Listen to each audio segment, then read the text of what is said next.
നമുക്കിവിടെ ഡിസ്കസ് ചെയ്യാനായിട്ടുള്ളത് 4th semester electrical engineering diploma സ്റ്റുഡൻസിൻ്റെ സബ്ജക്റ്റ് ആയിട്ടുള്ള electrical power generation, transmission and distribution ഈ സബ്ജക്റ്റിനെ പറ്റിയിട്ടാണ്. GTD എന്ന് നമ്മൾ വിളിക്കാറുണ്ട്.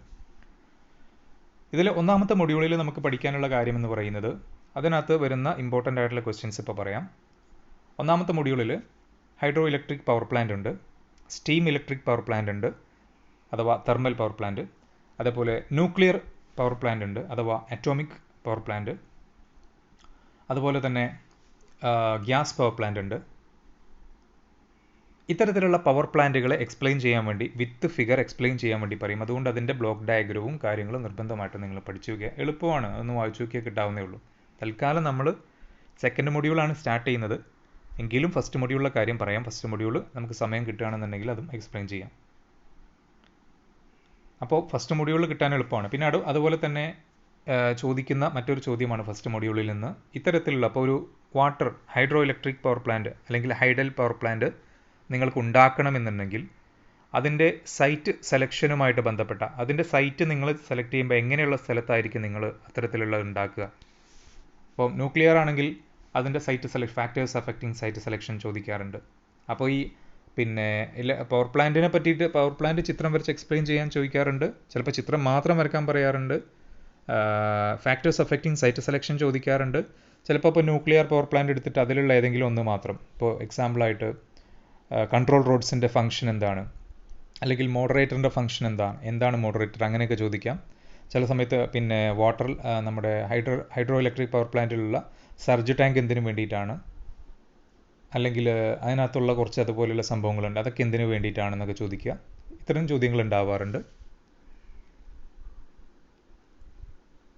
അതുപോലെ തന്നെ ചോദിക്കുന്ന മറ്റൊരു ചോദ്യമാണ് നമ്മുടെ ഇപ്പോൾ അറ്റോമിക് പവർ പ്ലാന്റ് ആണെങ്കിൽ അതിൻ്റെ ഡിസഡ്വാൻറ്റേജ് എന്തൊക്കെയാണ്, അഡ്വാൻറ്റേജ് എന്തൊക്കെയാണ്, ഹൈഡ്രോ ഇലക്ട്രിക് പവർ പ്ലാന്റ് അഡ്വാൻറ്റേജും ഡിസഡ്വാൻറ്റേജ് എന്തൊക്കെയാണ്. ഇതാണ് ഫസ്റ്റ് മൊഡ്യൂളിൽ നിന്ന് ചോദിക്കാൻ സാധ്യതയുള്ള ചോദ്യങ്ങൾ എന്ന് പറയുന്നത്. പിന്നെ ഒരു ന്യൂമറിക്കൽ ചോദ്യത്തിന് സ്കോപ്പ് ഉണ്ട്. ഹൈഡ്രോ ഇലക്ട്രിക് പവർ പ്ലാന്റിൻ്റെ ചോദ്യം ഇപ്പോൾ ന്യൂമറിക്കൽ പഠിച്ചിട്ടില്ല എന്ന് വിചാരിച്ചിട്ട് നിങ്ങൾ അതിൽ തോറ്റുപോകുന്നില്ല, അത് വേണമെങ്കിൽ സ്കിപ്പ് ചെയ്യാം. അത് ചിലപ്പോൾ ചോദിക്കാതിരിക്കാം.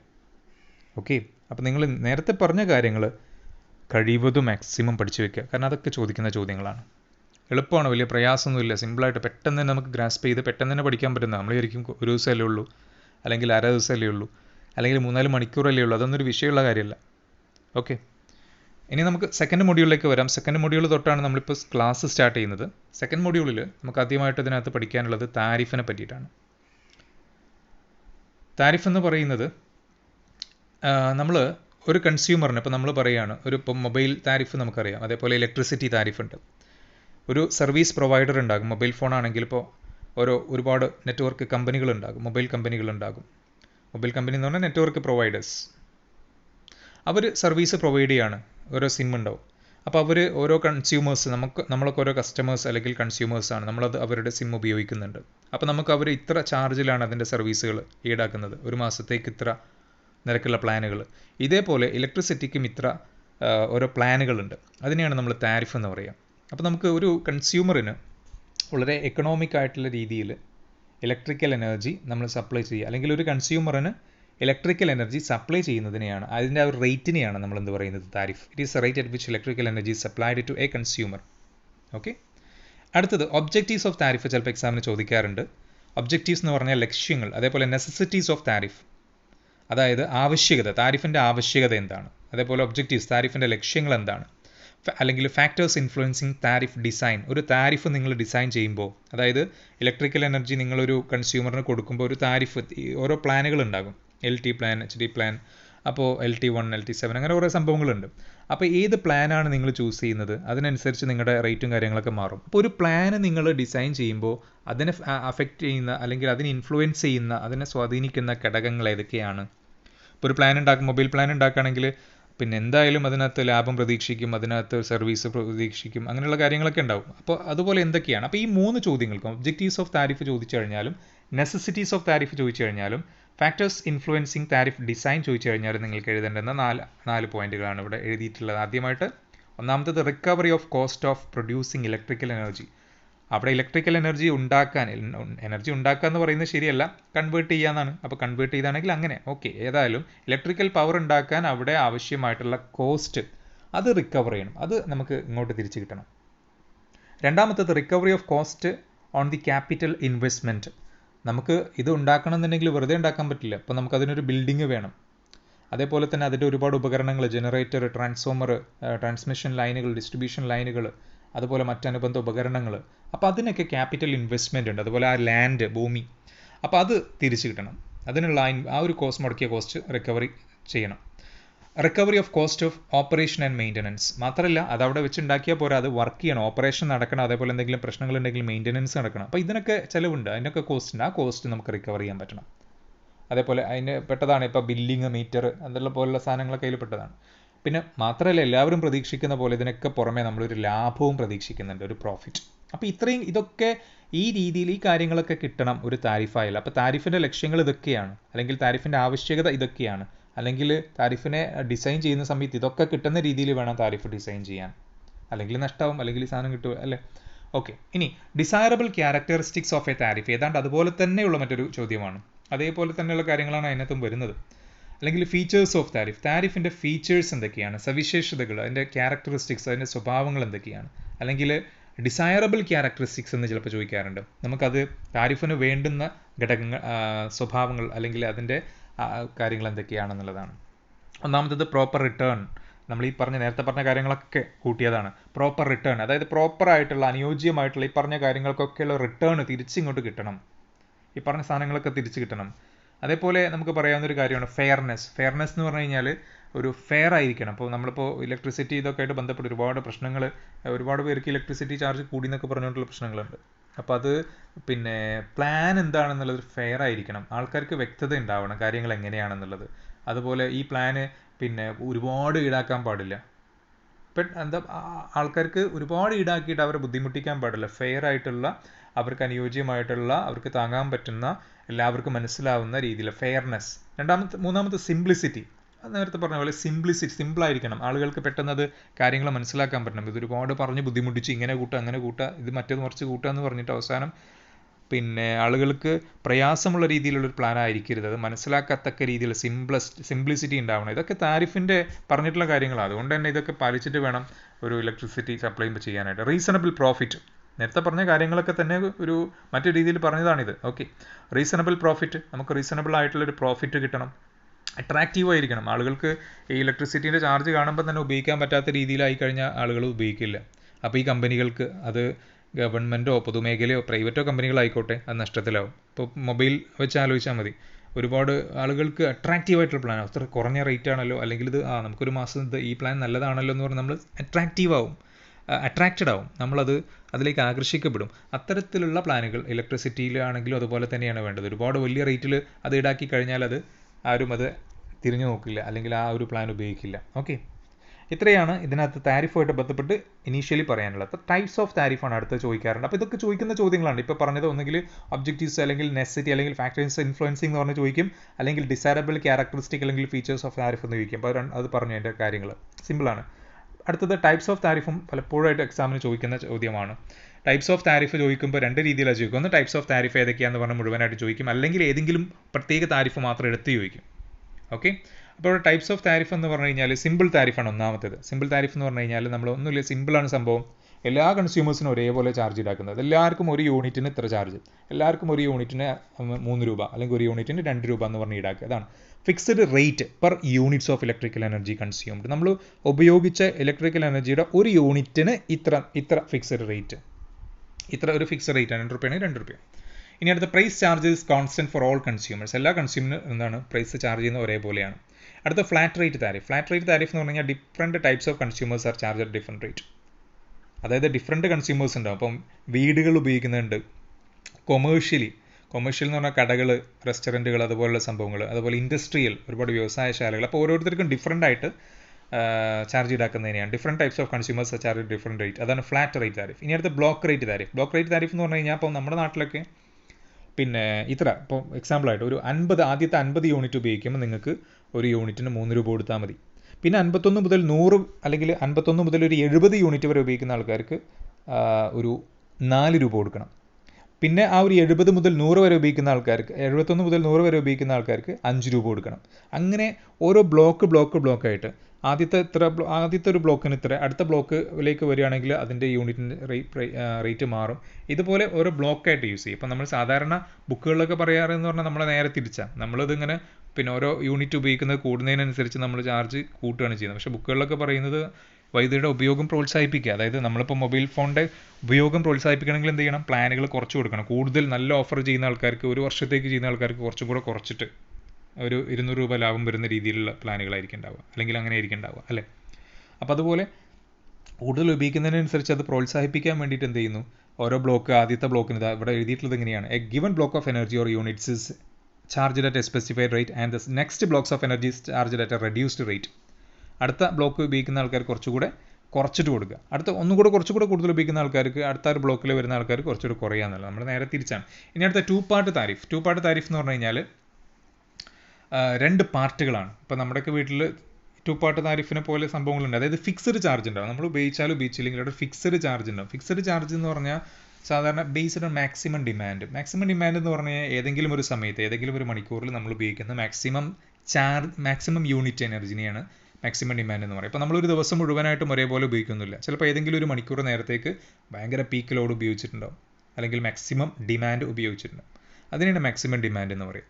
അപ്പം എല്ലാ വീട്ടിലും അങ്ങനെയില്ല. അപ്പോൾ ഒരുപാട് ലൈറ്റും ഫാനുള്ള വീടുകളിലാണെങ്കിൽ മാക്സിമം ഡിമാൻഡ് സ്വാഭാവികമായിട്ടും കൂടും, കാരണം അത് മുഴുവൻ ഉപയോഗിക്കാനുള്ള സാധ്യതയുണ്ട്. എന്നാൽ കുറച്ച് പോയിന്റുകളേ ഉള്ളൂ, കുറച്ച് ലൈറ്റും ഫാനൊക്കെ ഉള്ളൂ എന്നുണ്ടെങ്കിൽ അവിടെ കുറഞ്ഞ തോതിലുള്ള വൈദ്യുത ഉപയോഗം മാക്സിമം ഉപയോഗിക്കുകയാണെങ്കിലും വരുള്ളൂ. അപ്പോൾ മാക്സിമം ഡിമാൻഡ് എന്ന് പറഞ്ഞാൽ ഓരോ വീടുകൾക്കും ഡിഫറൻ്റ് ആയിരിക്കും. അപ്പോൾ അതനുസരിച്ചൊരു ഫിക്സഡ് ചാർജ് ഈടാക്കും. അപ്പോൾ വലിയ വീടുകളിൽ ഒരുപാട് ഉപയോഗം, മാക്സിമം ഡിമാൻഡൊക്കെ വരുന്ന വീടുകളിൽ കൂടുതൽ മാക്സിമം ഫിക്സഡ് ചാർജ് ഉണ്ടാവും. ചെറിയ വീടുകളാണെങ്കിൽ ചെറിയ ഫിക്സഡ് ചാർജ് ഉണ്ടാവുള്ളൂ. അപ്പോൾ ടോട്ടൽ ചാർജ് എന്ന് പറഞ്ഞാൽ ഈ ഫിക്സഡ് ചാർജും പ്ലസ് റണ്ണിങ് ചാർജ് എന്ന് പറഞ്ഞു കഴിഞ്ഞാൽ നമ്മൾ ഉപയോഗിക്കുന്നതിനനുസരിച്ച് എത്ര യൂണിറ്റ് ഉപയോഗിച്ചു, യൂണിറ്റ് കൺസ്യൂംഡ് എത്രയാണെന്നുള്ളത്. അപ്പോൾ അതാണ് ഇവിടെ എഴുതിയിട്ടുള്ളത്. ടോട്ടൽ ചാർജ് എന്ന് പറഞ്ഞാൽ ഫിക്സഡ് ചാർജ്, അത് മാക്സിമം ഡിമാൻഡിനെ ബേസ് ചെയ്തിട്ടാണ്. മറ്റേത് റണ്ണിങ് ചാർജ് എന്ന് പറഞ്ഞാൽ യൂണിറ്റ്സ് കൺസ്യൂംഡ്. അപ്പോൾ മാക്സിമം ഡിമാൻഡ് എന്ന് പറഞ്ഞപ്പോൾ നമ്മൾ കിലോ വാട്ടിലാണ് പറയുക, പവറിലാണ് പറയുക മാക്സിമം ഡിമാൻഡ്. യൂണിറ്റ് കൺസ്യൂംഡ് എന്ന് പറഞ്ഞാൽ കിലോ വാട്ട് അവർ, യൂണിറ്റ്സ് എത്ര എനർജിയിലാണ് പറയുക. ഓക്കെ, അതുകൊണ്ടാണ് A kilowatt plus B kilowatt hour അതാണ് fixed charge plus running charge. Rate of electrical energy is charge on maximum demand and units consumed. അപ്പോൾ maximum ഡിമാൻഡിനെ base ചെയ്തിട്ടും അതുപോലെ തന്നെ എത്ര യൂണിറ്റ് കൺസ്യൂം, നേരത്തെ പറഞ്ഞൊക്കെ ഏതായിരുന്നു? യൂണിറ്റ് കൺസ്യൂം ചെയ്തതിനെ പറ്റി മാത്രമൊക്കെ ഈടാക്കിയിരുന്നു. പക്ഷേ ഇവിടെ യൂണിറ്റ് കൺസ്യൂം ചെയ്തതിന് പുറമെ ഒരു ഫിക്സഡ് ചാർജും ഈടാക്കുന്നുണ്ട്.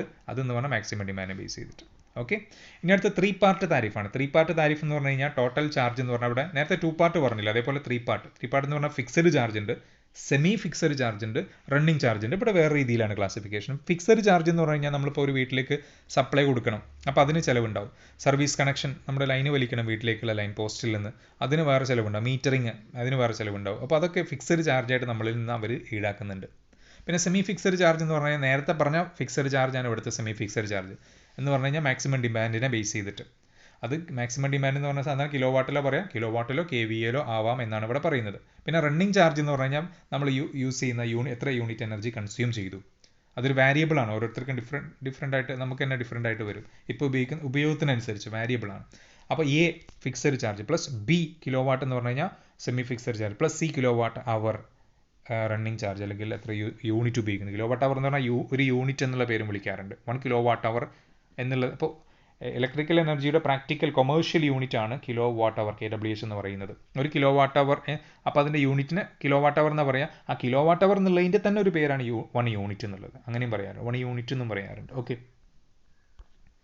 ഇനി അടുത്തത് എന്ന് പറയുന്നത് മാക്സിമം ഡിമാൻഡ് താരിഫാണ്. മാക്സിമം ഡിമാൻഡ് താരിഫ് എന്ന് പറഞ്ഞു കഴിഞ്ഞാൽ നമ്മൾ നേരത്തെ പറഞ്ഞ പോലെ 2 പാർട്ട് താരിഫിനെ പോലെയാണ്. അഥവാ അതിന് ഒരു ഫിക്സഡ് ചാർജും ഒരു റണ്ണിങ് ചാർജും ഉണ്ടാകും. ഫിക്സഡ് ചാർജ് മാക്സിമം ഡിമാൻഡിനെ ബേസ് ചെയ്തിട്ടാണ്. പക്ഷേ ഈ മാക്സിമം ഡിമാൻഡ് അളന്ന് നോക്കാനായിട്ട് നമ്മുടെ അടുത്തൊരു മാക്സിമം ഡിമാൻഡ് മീറ്റർ എന്ന് പറയുന്ന സാധനം നമ്മുടെ വീട്ടിൽ ഇൻസ്റ്റാൾ ചെയ്യുന്നുണ്ട്.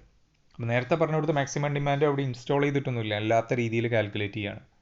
ഓക്കെ, അപ്പോൾ ഇവിടെ മാക്സിമം ഡിമാൻഡ് താരിഫ് എന്ന പേരിലുണ്ട്. അപ്പോൾ യൂണിറ്റ് എനർജി കൺസ്യൂംഡ് KWH വേറെ കാൽക്കുലേറ്റ് ചെയ്യുന്നുണ്ട്, ഏതുപോലെ 2 പാർട്ട് താരിഫിനെ പോലെ. അതേപോലെ മാക്സിമം ഡിമാൻഡ് വേറെ, അത് വെച്ചിട്ടൊരു ചാർജ് ഈടാക്കുന്നുണ്ട്. പക്ഷേ അത് വെച്ചിട്ടെന്ന് പറഞ്ഞാൽ മാക്സിമം ഡിമാൻഡ് എത്രയാണ്, മാക്സിമം ഡിമാൻഡ് മാറുന്നുണ്ടോ എന്നൊക്കെ നോക്കാനായിട്ട് അവിടെ ഒരു വേറെ മാക്സിമം ഡിമാൻഡ് മീറ്റർ ഘടിപ്പിച്ചിട്ടുണ്ട് എന്നുള്ളതാണ് 2 പാർട്ട് താരിഫിൽ നിന്നുള്ള വ്യത്യാസം. ഓക്കെ, അടുത്തത് പവർ ഫാക്ടർ താരിഫ്. 7ാമത്തേത്. ഇവിടെ power factor of the consumer load, നമ്മൾ ലോഡ് എന്ന് കൺസ്യൂമർ ലോഡ് എന്ന് പറഞ്ഞാൽ നമ്മുടെ ലൈറ്റും ഫാനും നമ്മുടെ മിക്സിയും മോട്ടറും കാര്യങ്ങളെല്ലാം. അപ്പം നമ്മുടെ power factor of the consumer load is considered. Consumer ലോഡിൻ്റെ പവർ ഫാക്ടർ, നേരത്തെ പറഞ്ഞിടത്തൊന്നും പവർ ഫാക്ടർ പരിഗണിച്ചായിട്ട് പറയുന്നില്ല.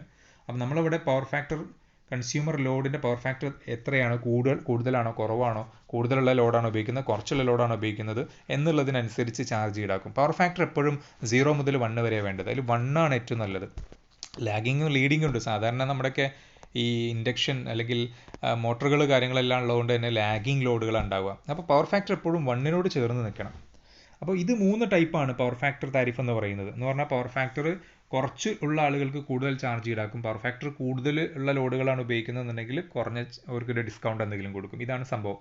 അപ്പോൾ 3 ടൈപ്പ് ഉണ്ട്. KVA മാക്സിമം ഡിമാൻഡ് താരിഫ്, അതേപോലെ തന്നെ KWH ആണ് KVARH താരിഫ്, മൂന്നാമത്തത് ആവറേജ് പവർ ഫാക്ടർ താരിഫ് അല്ലെങ്കിൽ സ്ലൈഡിംഗ് സ്കെയിൽ താരിഫ്. അല്ല, ഒന്നാമത്തത് KVA മാക്സിമം ഡിമാൻഡ് താരിഫാണ്. അതും നമ്മൾ നേരത്തെ പറഞ്ഞ പോലെ 2 പാർട്ട് താരിഫിനെ പോലെയാണ്. കാരണം എന്താ, KVA മാക്സിമം ഡിമാൻഡ് എന്ന് പറഞ്ഞാൽ യൂണിറ്റ് കൺസ്യൂം ചെയ്തതിന് ഒരു ചാർജ്, മാക്സിമം ഡിമാൻഡിന് വേറെ ചാർജ്. പക്ഷേ ഇവിടെ മാക്സിമം ഡിമാൻഡ് എന്തിലാണ് കണക്ക് കൂട്ടുന്നത്? KVAയിലാണ്. മാക്സിമം ഡിമാൻഡ് എന്തിലാണ് കണക്ക് കൂട്ടുന്നത്? KVAയിലാണ്. അപ്പം ശരിക്കും ഇവിടെ അപ്പോൾ KVAയിൽ മെഷർ ചെയ്യുമ്പോൾ എന്താണെന്ന് വെച്ച് കഴിഞ്ഞാൽ, ഇപ്പോൾ നമ്മുടെ പവർ ഫാക്ടർ കുറവാണെന്നുണ്ടെങ്കിൽ ഈ KVA കൂടും. പവർ ഫാക്ടർ കുറവാണെന്ന് നമുക്കറിയാം. KVA ഇൻറ്റു പവർ ഫാക്ടറാണ് KW. അപ്പോൾ KW by power factor is equal to KVA. അപ്പോൾ KVA ഈ പവർ ഫാക്ടർ കുറഞ്ഞു കഴിഞ്ഞാൽ പവർ ഫാക്ടർ കുറഞ്ഞു കഴിഞ്ഞാൽ നമ്മളിവിടെ KVA കൂടും. അപ്പോൾ KVA മാക്സിമം ഡിമാൻഡ് KVA കൂടുതലാണോ എന്ന് നോക്കുക. അത് നോക്കിയിട്ട് അപ്പം അല്ലെങ്കിൽ KVA അല്ല, നമ്മുടെ പവർ ഫാക്ടർ കുറവാണോ കൂടുതലാണോ എന്ന് അറിയണമെങ്കിൽ KVA നോക്കിയാൽ മതി. അപ്പോൾ അതിനനുസരിച്ച് പവർ ഫാക്ടർ കുറഞ്ഞു കഴിഞ്ഞാൽ നമുക്ക് പറയാം മാക്സിമം ഡിമാൻഡ് ചാർജ് എന്താവും? കൂടുതലായിരിക്കും. അപ്പോൾ അത് മതി, ആ പോയിന്റ് മതി. Similar to 2 part tariff, maximum demand ഇവിടെ എക്സ്പ്രസ് ചെയ്യുന്ന KVAയിലാണ്, പേര് പോലെ തന്നെ. ഇനി ലോ പവർ ഫാക്ടർ ആണെങ്കിൽ എന്താ സംഭവിക്കുക? മാക്സിമം ഡിമാൻഡിൻ്റെ ചാർജ് കൂടും. അങ്ങനെ മാക്സിമം ഡിമാൻഡിൻ്റെ ചാർജ് കൂടുതലാണെങ്കിൽ അതിനനുസരിച്ച് ചാർജ് കൂടുതലായിട്ട് വരും. അടുത്തത് KWH, അതേപോലെ KVARH താരിഫാണ്. KVAR എന്ന് പറഞ്ഞാൽ റിയാക്റ്റീവ് പവർ ഇൻറ്റു അവർ, അങ്ങനെയുള്ളൊരു യൂണിറ്റ് കാൽക്കുലേഷൻ. KWH എന്ന ആക്റ്റീവ് പവർ, അത് യൂണിറ്റാണ്, നമ്മുടെ എനർജി കൺസ്യൂം ചെയ്ത യൂണിറ്റ്. അപ്പോൾ ഇത് സെപ്പറേറ്റ് ആയിട്ട് ചാർജ് ഈടാക്കും. KWHും KVARHും സെപ്പറേറ്റ് ആയിട്ട് ചാർജ് ഈടാക്കും. KVARH കുറയുകയാണെന്നുണ്ടെങ്കിൽ ചാർജ് കൂടുതലായിട്ട് വരും. ഇതാണ് അതിനകത്ത് പറയാനുള്ളത്. പിന്നെ ആവറേജ് പവർ ഫാക്ടർ താരിഫ് അല്ലെങ്കിൽ സ്ലൈഡിംഗ് സ്കെയിൽ താരിഫ്. ഇവിടെ ഒന്നുമില്ല, നമ്മളൊരു ഏതെങ്കിലും ഒരു സ്കെയിൽ വെക്കുക. ഒരു 0.8 പവർ ഫാക്ടർ, ഇതിൽ പറഞ്ഞ പോലെ നമുക്കൊരു 0.8 പവർ ഫാക്ടർ ലാഗിങ് ആണ്, നമ്മുടെ ഒരു റേറ്റ് ഫിക്സ് ചെയ്തു. എന്നിട്ട് ആ ഒരു പവർ റേറ്റ് അല്ല, ഒരു പവർ ഫാക്ടർ, ആ പവർ ഫാക്ടറിൻ്റെ മുകളിലേക്ക് പോവുകയാണെങ്കിൽ, പവർ ഫാക്ടർ എപ്പോഴും കൂടുക വേണ്ടത്, 1നോട് ചേരുക വേണ്ടത്. ആ പവർ ഫാക്ടറിൻ്റെ 0.8നേക്കാൾ മുകളിൽ വരികയാണെങ്കിൽ നമ്മൾ എന്ത് ചെയ്യും? ഇയാൾ നല്ല പവർ ഫാക്ടർ കൂടിയ ലോഡാണ്, അപ്പം നല്ലതാണ് ഉപയോഗിക്കുന്നത്, അപ്പോൾ അയാൾക്കൊരു ഡിസ്കൗണ്ട് കൊടുക്കാം. ഇനി ഒരാൾ 0.8ന് പകരം 0.8ന് താഴെ ഒരു 0.6, 0.7 ഉള്ള ലോഡാണ് ഉപയോഗിക്കുന്നത്, അപ്പോൾ അയാൾ പവർ ഫാക്ടർ കുറഞ്ഞ ലോഡാണ് ഉപയോഗിക്കുന്നത്, ശരിയല്ല, അപ്പോൾ അയാൾക്ക് കുറച്ചുകൂടെ കൂടുതൽ ചാർജ് ഈടാക്കും. അതാണ് ഇവിടെ ചെയ്യുന്നത്. ഓക്കെ, അവിടെ എഴുതി വെച്ചത് അതാണ്, നോക്കുക. ഇനി വേറെ സംഭവം എന്ന് പറഞ്ഞാൽ ഫിക്സഡ് കോസ്റ്റ്. ഇപ്പോൾ കോസ്റ്റിനെ പറ്റിയോ, ഫിക്സഡ് ചാർജ് അല്ല, കോസ്റ്റ് എന്ന് പറഞ്ഞാൽ നമുക്ക് ചിലവായ എത്രത്തോളം ചിലവായിട്ടുണ്ട് തുക എന്നുള്ള കാര്യങ്ങളാണ്. ഇപ്പോൾ ഫിക്സഡ് കോസ്റ്റ് എന്ന് പറഞ്ഞു കഴിഞ്ഞാൽ നമ്മൾ മാക്സിമം ഡിമാൻഡ്, സാധാരണ ശരിക്കും പറയാം ഫിക്സഡ് കോസ്റ്റ് എന്ന് പറഞ്ഞു കഴിഞ്ഞാൽ നമ്മളടുത്ത് ചിലവായ തുക. ഫിക്സഡ് എന്ന് പറയുന്ന ഉദ്ദേശം എന്ന് വെച്ചാൽ മാക്സിമം ഡിമാൻഡോ യൂണിറ്റ്സ് ജനറേറ്റഡോ ഒന്നും അല്ല ഇവിടെ ഉദ്ദേശിക്കുന്നത്.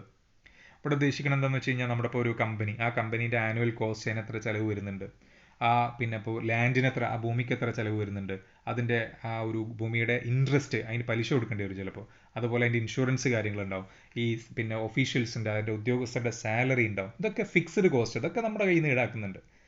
അപ്പോൾ ഫിക്സഡ് കോസ്റ്റ് ആണ്, അവർക്ക് ഫിക്സഡ് ആയിട്ട് വരുന്ന ചിലവുകളാണ്. ഇവിടെ കോസ്റ്റ് ആണ് ചിലവാണ് ഉദ്ദേശിക്കുന്നത്. അപ്പോൾ ഫിക്സഡ് ചാർജ് വകുപ്പിൽ കുറേ ഇങ്ങനെ ഫിക്സഡ് കോസ്റ്റിൻ്റെ സംഭവങ്ങളൊക്കെ നമ്മളിൽ നിന്ന് ഈടാക്കാറുണ്ട്. പിന്നെ സെമി ഫിക്സഡ് കോസ്റ്റ് എന്നുള്ളൊരു സംഭവം ബുക്കിൽ കാണുന്നുണ്ട്. അത് മാക്സിമം ഡിമാൻഡിനെ ഡിപ്പെൻഡ് ചെയ്യുന്ന കാര്യമാണെന്ന് പറയുന്നു. യൂണിറ്റ്സ് ജനറേറ്റഡിനെ അല്ല, മാക്സിമം ഡിമാൻഡിനെ ഡിപ്പെൻഡ് ചെയ്യുന്ന കാര്യമാണെന്ന് പറയുന്നു. ഓക്കെ, മാക്സിമം ഡിമാൻഡ് കൂടുതലാണോ അതിനനുസരിച്ചുള്ള കോസ്റ്റ്, അതിനെത്ര കോസ്റ്റ് വേണ്ടി വരുന്നില്ല. റണ്ണിങ് കോസ്റ്റ് എന്ന് പറഞ്ഞു കഴിഞ്ഞാൽ നമ്മൾ എത്ര യൂണിറ്റ് ജനറേറ്റ് ചെയ്തു, അപ്പോൾ അതിന് ചിലപ്പം ഇത്ര ഫ്യൂവലും കാര്യങ്ങളും ഉപയോഗിച്ചിട്ടുണ്ട്. അപ്പം തെർമൽ പവർ പ്ലാന്റ് ആണെങ്കിൽ അതിന് വേണ്ടിയിട്ടുള്ള കൽക്കരി കോൾ എത്ര വേണ്ടി വരും, അല്ലെങ്കിൽ എന്താ കത്തിക്കുന്ന ഇന്ധനം.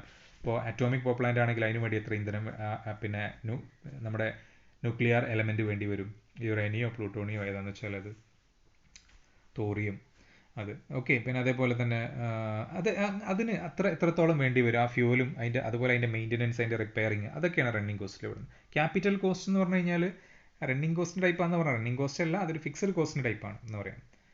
അപ്പോൾ നമ്മുടെ ക്യാപിറ്റൽ കോസ്റ്റ് ഓഫ് ലാൻഡ്, അതുപോലെയുള്ള സംഭവങ്ങളൊക്കെ അതിൻ്റെ എക്യുപ്മെൻറ്റ് അതൊക്കെയാണ് ക്യാപിറ്റൽ കോസ്റ്റ് ഫിക്സഡ് കോസ്റ്റിൽ പെട്ടതാണ്. അപ്പോൾ ഇത്രയും ഇത് എക്സാമിന് ഇങ്ങനെ ചോദിക്കുന്നതുകൊണ്ടാണ് ഇത് ഈ ഫിക്സഡ് കോസ്റ്റ് ഒന്നും നമ്മുടെ ഇതിൽ പെട്ടതല്ല കേട്ടോ. ഇതിൽ ടൈപ്സ് ഓഫ് താരിഫിൽ പെട്ടതല്ല, അത് വേറെ ഇങ്ങനെ തന്നെ ചിലപ്പോൾ 2 മാർക്കിനോ 6 മാർക്കിനൊക്കെ ആയിട്ട് എക്സാമിന് ചോദിക്കുന്നതുകൊണ്ട് അതിൻ്റെ കൂട്ടത്തിൽ ഉൾപ്പെടുത്തി പറഞ്ഞു എന്ന് മാത്രം.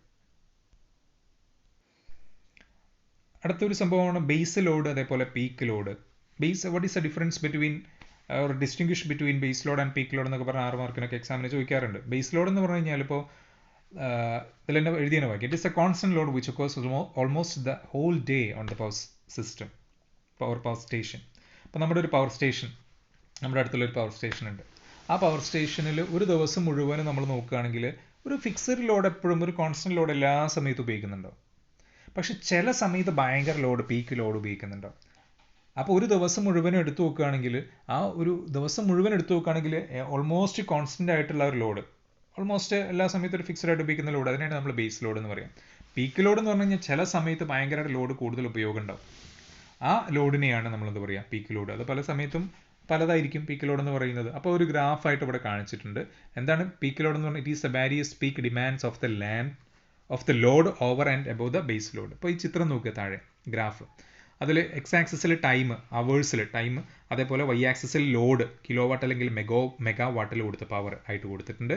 അതിൽ ഫിക്സ്ഡ് ആയിട്ടുള്ള ലോഡ് ഓരോ ടൈം കൂടുന്നതിനനുസരിച്ചൊക്കെ ഒരു ഓൾമോസ്റ്റ് ഫിക്സ്ഡ് ആയിട്ടുള്ള ലോഡ് ഉണ്ടാവും. അതിനാണ് ബേസ് ലോഡ് എന്ന് പറയുന്നത്. റെഡ് കളറിൽ ഇങ്ങനെ മാർക്ക് ചെയ്ത് കാണിച്ചിട്ടുണ്ട്. അതിൻ്റെ മുകളിൽ ചില സമയത്ത് മാത്രം ഇങ്ങനെ കൂടിക്കൊണ്ട് നിൽക്കുന്ന ലോഡുണ്ട്. അതിനേക്കാൾ കൂടുതൽ ബേസ് ലോഡിൻ്റെ മുകളിലായിട്ട്, അതാണ് ഓവർ ആൻഡ് അബോവ് എന്ന് പറഞ്ഞത്.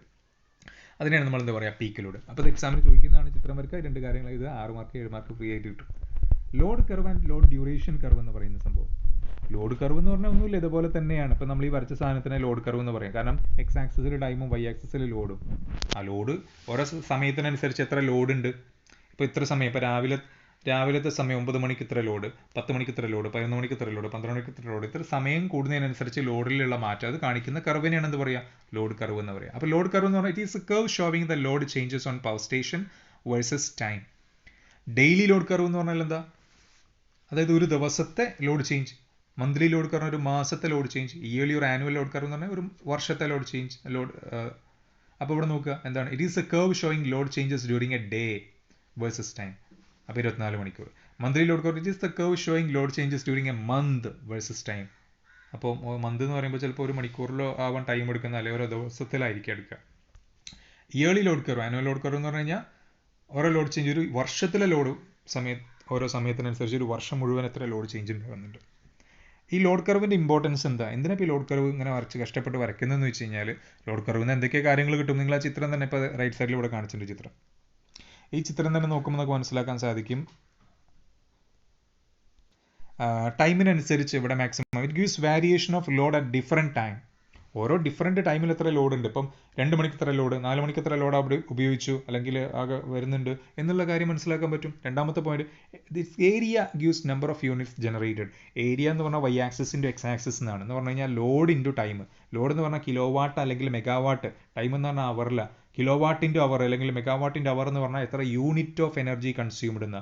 അപ്പോൾ നമ്മൾ ഈ ഒരു ഗ്രാഫിൻ്റെ ഏരിയ എടുത്തു കഴിഞ്ഞാൽ എന്താ കിട്ടുക? Unit of energy consumed.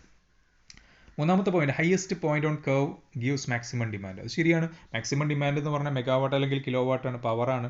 അപ്പോൾ അത് ഏറ്റവും കൂടുതൽ ലോഡ് ഉപയോഗിച്ചതിനാണ് മാക്സിമം ഡിമാൻഡ് എന്ന് പറയുക. അത് കിട്ടണമെങ്കിൽ എന്ത് ചെയ്താൽ മതി? വൈ ആക്സിസിലെ ഏറ്റവും മുകളിലത്തെ പോയിന്റ് ഏതാ നോക്കിയാൽ മതി. അപ്പോൾ ഹയസ്റ്റ് പോയിന്റ് ഓൺ കർവ് അതാണ് മാക്സിമം ഡിമാൻഡ്. അപ്പോൾ നമുക്ക് ഇതുവരെ എന്തൊക്കെ കാര്യങ്ങൾ കിട്ടിയെന്ന്, ഓരോ ഡിഫറൻറ്റ് ടൈമിൽ എത്ര ലോഡ് ഉപയോഗിക്കുന്നുണ്ട്, അതേപോലെ എത്ര യൂണിറ്റ് ഓഫ് എനർജി ഇത് മൊത്തത്തിൽ ഉപയോഗിക്കുന്നുണ്ട് ഈ സ്റ്റേഷനിൽ, അതേപോലെ മാക്സിമം ഡിമാൻഡ് എത്രയാണ്.